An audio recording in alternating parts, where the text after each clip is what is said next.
that India is a motherland and Israel is a fatherland. इसका मतलब क्या हुआ? इसका मतलब हुआ कि बापू तेरा इजराइल है, मदरलैंड मातृशक्ति तो हम है और बापू इजराइल। यहूदी हमारे कब से पूर्वज हो गए और बाप हो गए। हम दूसरों की लड़ाई में अपना सर क्यों डाल रहे हैं? हम तो उसी नीति पे रहे, नॉन अलाइंड नीति, निर्गुण नीति। ये क्या जरूरत पड़ गई कि हमें जाके अपने आप को समर्पित करना पड़ा? क्या हो रहा है ये? अरे कितनी चमचागिरी भाई। उन्होंने कहा झंडा लहराते हुए एक फोन पे जो है जहाज निकल गया, तो 2 ही शिप निकले हैं, 22 शिप अभी अटके हुए हैं। लेकिन ये सोचना पड़ेगा कि ये शिप अटके क्यों? 80 साल बाद अचानक ये नौबत कैसे आई कि हमने वो विदेश नीति पूरी तरह से उलट दी, कि हम बिल्कुल जो है इजराइल के ब्लॉक में शामिल हो गए, उसके गुट में शामिल हो गए और एक एक जहाज को निकलवाने के लिए फोन करना पड़ रहा। ऐसी स्थिति तो भारत सरकार की कभी नहीं हुई। ट्रंप ने कहा था मैं 3 दिन में वार खत्म कर दूंगा, आज 18 दिन हो गए, कर पाए? क्योंकि ईरान का जो मिसाइल डेवलपमेंट प्रोग्राम था इतना बड़ा था कि आज तक वो लड़ रहे हैं, उनका मुकाबला कर रहे हैं। आपको पता क्या असर हो रहा है? आप कहते हैं सब ठीक सब ठीक, एवरीथिंग इज हंकी डोरी। व्हाट इज हंकी डोरी? अन्नपूर्णा देवी की रसोई पे कल ताला लगाना पड़ा क्योंकि गैस ही नहीं बची है। क्या हो रहा है ये? जी आपका हो गया भाषण, बाहर जाइए। अरे कितनी चमचागिरी भाई है, कुछ तो यार शांत हो जाओ। इन्होंने कहा मैं भी मोदी जी को जानता हूं 30 साल से, तो मैं भी मोदी जी को 30 साल से जानता हूं और वो उनको इतनी ये पसंद नहीं है जितनी हुई आज। और इसीलिए आप आज मेरी समझ में आया कि आज तक मोदी जी ने जो उन्हें भाषण अच्छा लगता है उसकी ट्वीट करके तारीफ करते हैं, लेकिन शिवराज जी की तारीफ आज तक नहीं की उन्होंने, जबकि इतना लंबा चौड़ा ये भाषण देते हैं। उनके आज कम से कम 200 बार उन्होंने नाम लिया होगा और ऐसा कर दिया कि 2014 के पहले इस देश में कुछ हुए नहीं था, न बिजली खंबे थे, न बिजली थी, कुछ प्रगति हुई नहीं थी, न रेल थे, न ग्रामीण विकास हुआ था, न सड़क हुआ था, कुछ भी नहीं। यानी देवगौड़ा जी भी सुनते रहे कि वो भी 1 साल प्रधानमंत्री तो उनके जमाने में कुछ नहीं, अटल जी भी प्रधानमंत्री तो उनके जमाने में कुछ नहीं हुआ, बस सब 2014 के बाद ही हुआ। कमाल है। शिवराज जी ने भी आज क्या भाषण दिया, आप लोग तालियां बजा रहे। अरे कुछ तो समझाओ। तो माननीय निर्मला जी नहीं है, मुझे लगता है वित्त मंत्रालय के वित्त राज्य मंत्री जरूर होंगे, तो अपना भाषण शुरू करता हूँ कि वित्त मंत्रालय का ये विनियोग विधेयक जो कि एक औपचारिकता है, ये जो है जो अतिरिक्त राशि लेना होता है, जो कि करीब 1 लाख जो 2,18,000 करोड़ के करीब 2,81,000 करोड़ 200 जो है गवर्नमेंट ने सैंक्शन लिए है। हालांकि इसमें सिर्फ जो है उन्होंने 36,000 करोड़ का जो है चार्ज एक्सपेंडिचर दिखाया, लेकिन ये परंपरा है, होता है। और मेरा ही मानना है कि वित्त मंत्रालय को ध्यान देना चाहिए कि जो पैसा दे रहे हैं उसकी जो है उसका पूरा डिटेल भी, विस्तार भी जो है उस मंत्रालय से जरूर लेना चाहिए। वो कुबेर की तरह होता है वित्त मंत्री, और कुबेर का काम सिर्फ पैसा देना नहीं है, ये भी पता लगाना है कि वो कैसे खर्च होता था। जो काम योजना आयोग पहले करती थी, लेकिन अब वो पूरी तरह से नहीं हो पा रहा क्योंकि योजना आयोग खत्म हो गया और वित्त मंत्रालय को देखना चाहिए। जैसे उनकी उदाहरण के लिए डिफेंस मिनिस्ट्री, रक्षा मंत्रालय, कल उन्होंने भी जिक्र किया था, शक्ति सिंह जी ने भी इसका, रक्षा मंत्रालय पे जो खर्च है, तो अब आप ये कोई जो है उसके मामले में ये देखना पड़ेगा, नई रणनीति बनानी होगी। हमारा मेजर एक्सपेंडिचर आर्मी पे है, लेकिन पिछले युद्ध में आपने देखा कि 1 इंच भी मूवमेंट जो है आर्मी का नहीं हुआ, सारा युद्ध आसमान में लड़ाई कर, सारा युद्ध जो है आज जो चाहे ऑपरेशन सिंदूर हो, सिर्फ आसमान का युद्ध था, मिसाइल्स का युद्ध था, ड्रोन का युद्ध था। और इसी तरह जो है आज इजराइल और अमेरिका का जो ईरान में चल रहा, वो भी मिसाइल्स का युद्ध है, ड्रोन का युद्ध है। तो स्ट्रेटजी बदलनी पड़ेगी, हमें अब फोकस वहां करना पड़ेगा, मिसाइल डेवलपमेंट प्रोग्राम बनाना पड़ेगा। ट्रंप ने कहा था मैं 3 दिन में वार खत्म कर दूंगा, आज 18 दिन हो गए, कर पाए? क्योंकि ईरान का जो मिसाइल डेवलपमेंट प्रोग्राम था इतना बड़ा था कि आज तक वो लड़ रहे हैं, उनका मुकाबला कर रहे हैं। तो इसलिए जो है हमें भी अपनी रणनीति ढंग से सोचनी पड़ेगी कि हम जो पैसा दे रहे हैं अतिरिक्त जो है बजट के प्रावधानों में, तो हम उसको खर्च कहाँ पे करें, मिसाइल डेवलपमेंट प्रोग्राम और उसके साथ साथ जो है टेक्नोलॉजी डेवलपमेंट। इन्होंने कल कहा था कि रिसर्च डेवलपमेंट R&D पे खर्च होना चाहिए, तो मैं भी इस बात का समर्थन हूँ कि उसको करना चाहिए। दूसरी ये है कि जैसे चीन ने PL-15 और PL-18 अब डेवलप किए उनकी मिसाइल। अगर PL-18 मिसाइल तो इतनी खतरनाक है कि उसके बाद छोड़ने के बाद मैनुअल कंट्रोल ही नहीं उस पर रहता, कहाँ चली जाए। तो आपको इस मुकाबले के लिए तैयार रहने के लिए क्या स्ट्रेटजी है, कैसे डिफेंस मंत्रालय रक्षा मंत्रालय उस पर कर रहा है। ये बहुत जरूरी है कि वित्त मंत्री जी उसको इंश्योर करें। दूसरा, ये ड्रोन की बहुत बड़ी समस्या हो रही है। एंटी ड्रोन टेक्नोलॉजी पे क्या काम हो रहा है, ये भी रक्षा मंत्रालय को देखना पड़ेगा। ड्रोन एक इतनी बड़ी समस्या है कि ये 50 किलो तक एक्सप्लोसिव लेके जा सकता है और कहीं भी गिरा देता। कल वो बता रहे थे पंजाब के एक सांसद की, वो ड्रोन के जरिए जो है भारत के अंदर पंजाब में जो AK-47 तक गिरा देते हैं, जिसका फायदा आतंकवादी ले सकते हैं। तो आपके ड्रोन टेक्नोलॉजी के लिए आप क्या क्या कर रहे हैं, ये भी बहुत देखना जरूरी है। और आपको पता है, जब पिछली बार ऑपरेशन सिंदूर चल रहा था तो उसके पास पठानकोट तक उनके ड्रोन आ गए थे। हमें IPL का मैच स्थगित करना पड़ा था, खत्म करना पड़ा था, क्योंकि वहां से 50 किलोमीटर की दूरी पर सिर्फ धर्मशाला स्टेडियम था। तो ड्रोन की समस्या के लिए भी क्या क्या आप कर रहे हैं, ये आपको ध्यान देना होगा, जो बजट में प्रावधान है उसके लिए। एक चीज ऐसी है जिसके लिए मैं निर्मला जी को नहीं जिम्मेदार मानता हूं, उसके लिए विदेश मंत्रालय जिम्मेदार है, लेकिन उनको पैसा देना पड़ता है उसके लिए भी। बीजेपी, और मुझे लगता है कभी कभी बीजेपी वाले भी अच्छी बात करने थे, अपने भाषणों में कहते थे। पहले काफी दिनों तक वो बोलते रहे कि कुछ है ही नहीं, कुछ संकट है ही नहीं, विपक्ष बेवजह तमाशा खड़ा कर रहा, किसी किस्म का संकट नहीं। कल और परसों के जो हमने भाषण सुने, अरुण सिंह जी का भाषण और कुछ लोगों के भाषण, नड्डा जी का भी, जिन्होंने माना कि संकट है, अब उन्होंने उसकी जो है नैरेटिव बदल दिया। अब वो कहते हैं संकट है, लेकिन विपक्ष आपदा में भी अवसर ढूंढ रहा है। विपक्ष जो है संकट में साथ नहीं दे रहा है। अभी गैस वगैरह का संकट है, गैस LPG का संकट है, उसमें विपक्ष अवसर देख रहा। अरे मुझे तो याद है कि 10 रुपए भी बढ़ते थे तो आप मंत्री जो बाद में हमारी बहन जी हैं, आपको याद होगा स्मृति ईरानी जी, बहुत लोग सड़क पर सिलेंडर लेके बैठ जाते थे, क्या क्या तमाशा नहीं करते थे। वो आपदा में अवसर नहीं था, वो तो सिर्फ दाम बढ़ते थे। आज तो संकट है, और ये संकट जो है लगातार जो है बढ़ता चला जा रहा है। उन्होंने कहा झंडा लहराते हुए एक फोन पे जो है जहाज निकल गया, तो 2 ही शिप निकले हैं, 22 शिप अभी अटके हुए हैं। लेकिन ये सोचना पड़ेगा कि ये शिप अटके क्यों, सही है, क्यों ही अटके, अभी तो देखना पड़ेगा। 80 साल बाद अचानक ही नौबत कैसे आई। इतने इस देश में प्रधानमंत्री हुए, किसी के जमाने में नहीं अटके, चाहे नेहरू जी हो, चाहे उसके बाद लाल बहादुर शास्त्री हो, चाहे इंदिरा जी हो, और चाहे जो है आपके देवगौड़ा जी जा रहे हैं, इनके जमाने में चंद्रशेखर जी, नीरज यहाँ बैठे हैं, इनके पिता बेस्ट रिलेशन ईरान से थे, सबसे हमारे अच्छे थे, इजराइल से भी अच्छे थे, ईरान से भी अच्छे थे, अमेरिका से भी अच्छे थे, रूस से भी अच्छे थे। कोई ऐसी बात ही नहीं थी कि किसी और अन्य कोई प्रधानमंत्री, किसी का कोई झगड़ा किसी से था। हमारी नीति ऐसी थी कि सबसे दोस्ती, किसी से झगड़ा ना, हमारे जहाज रुकते थे ना कुछ होते। अब ये एक नया शुरू हुआ कि हमने वो विदेश नीति पूरी तरह से उलट दी। अब हम ऐसे चले गए कि हम बिल्कुल जो है इजराइल के ब्लॉक में शामिल हो गए, उसके गुट में शामिल हो गए। और जो है वो सबीर भाटिया, जिसका हॉटमेल होता है तो बहुत बड़ा IT का है अमेरिका को, उसने एक लाइन लिखी ट्वीट में अपने कि I am still not able to understand what does it mean that India is a motherland and Israel is a fatherland. इसका मतलब क्या है, वो अमेरिका में बैठे भारतीयों को नहीं समझ में आ रहा। और विजेंद्र सिंह, आपके लोकसभा बीजेपी में लोकसभा सदस्य विजेंद्र सिंह जी, अब नहीं है बीजेपी में, उनका हरियाणा में भाषण हुआ भी, वो भाषण आपने सुना, वो सब सोशल मीडिया पर बहुत वायरल है। उन्होंने गांव के लोगों की सभा थी बहुत बड़ी, उसमें कहा कि भाई इसका मतलब ये हुआ कि बापू तेरा इजराइल है, मदरलैंड मातृशक्ति तो हमें, और बापू इजराइल। ये यहूदी हमारे कब से पूर्वज हो गए।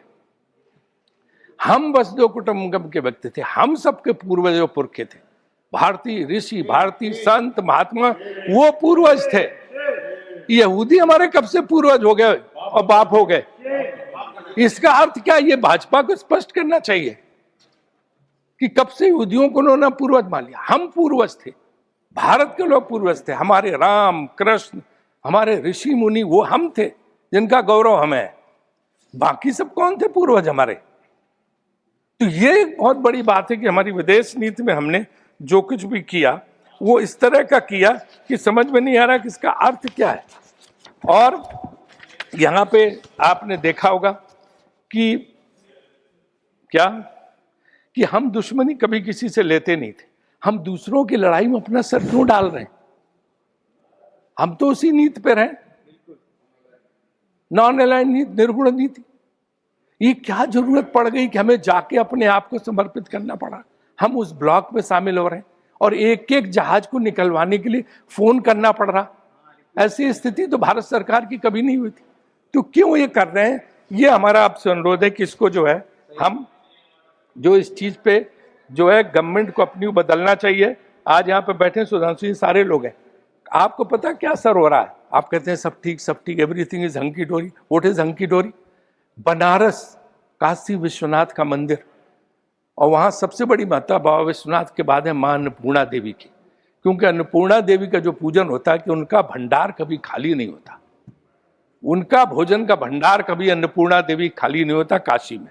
अन्नपूर्णा देवी की रसोई पे कल ताला लगाना पड़ा क्योंकि गैस ही नहीं बची है।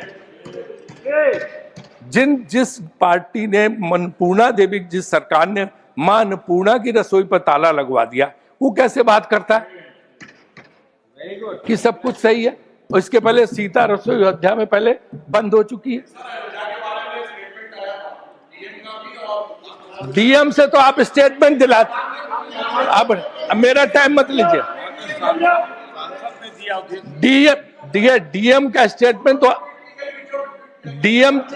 डीएम तो वही कहेगा जो सरकार कहेगी, लेकिन इसके जो है मां अन्नपूर्णा के उसमें जो मुख्य पुजारी उनका बयान आया, मैं आपको वीडियो यहाँ सबमिट कर दूंगा कि कैसे वहां पे वो बंद हो गया। तो ये देखना चाहिए। नड्डा जी अभी यहाँ पे नहीं है। तीसरा जो पैसा है वो रिलीज किया गया 10,000 करोड़ के करीब स्वास्थ्य मंत्रालय। 10,000 करोड़ में स्वास्थ्य मंत्रालय क्या करेगा? जो 4% से भी नीचे है इस देश में जो लोगों की स्थिति है। इतना लंबा चौड़ा भाषण शिवराज जी ने अटल बिहारी वाजपेयी स्टाइल में दिया, हाथ हिला के, नृत्य करके, घूम घूम के सब तरफ, लेकिन क्या जो है आप उसका हल निकाल पा रहे हैं? आयुष्मान भारत के बारे में बोल रहे थे, आयुष्मान भारत का क्या हाल है? पहले दिन ही गरीब से पूछते हैं आयुष्मान भारत कार्ड है? प्राइवेट हॉस्पिटल में जैसे ही जाता वो कहता कि जैसे उनको पता था है, बस 2 दिन में 5 लाख का बिल उसी से निकाल के काट दिया।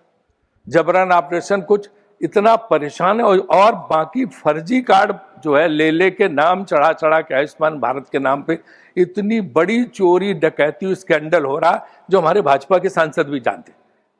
क्योंकि नीचे जो है देखो, वो तो मैं मानती हूँ आपको कि अभी शिवराज जी ने बोले कि 2014 को पहले तो कुछ था ही नहीं, ना अस्पताल थे, न बिजली थी, न कुछ था। उनका 14 के बाद बिजली आई। माननीय मोदी जी ने, उसके पहले तो कुछ था ही नहीं देश में। देखो सिर्फ सड़क, जंगल, नदियां थी।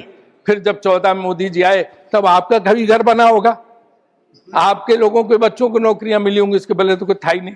तो इसलिए उस पर मत जाओ कि पहले क्या होता था। सब प्रधानमंत्रियों ने काम किया, ऐसी भावना रखो। और मोदी जी ने स्वयं अपने भाषण में कहा था कि मैं हर प्रधानमंत्री के योगदान की सराहना करता हूं।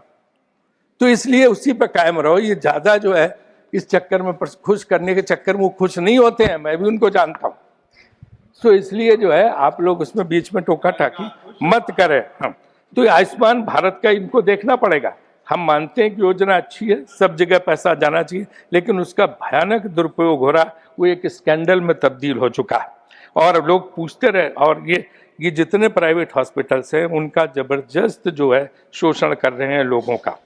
तीसरी, पब्लिक हेल्थ पे क्या खर्च है? आप देखिए, पोल्यूशन रिलेटेड बीमारियां, आज प्रदूषण का इतना बड़ा संकट है, दिल्ली को छोड़ दिए हर जगह, और उसके नाम पे कुछ भी नहीं है।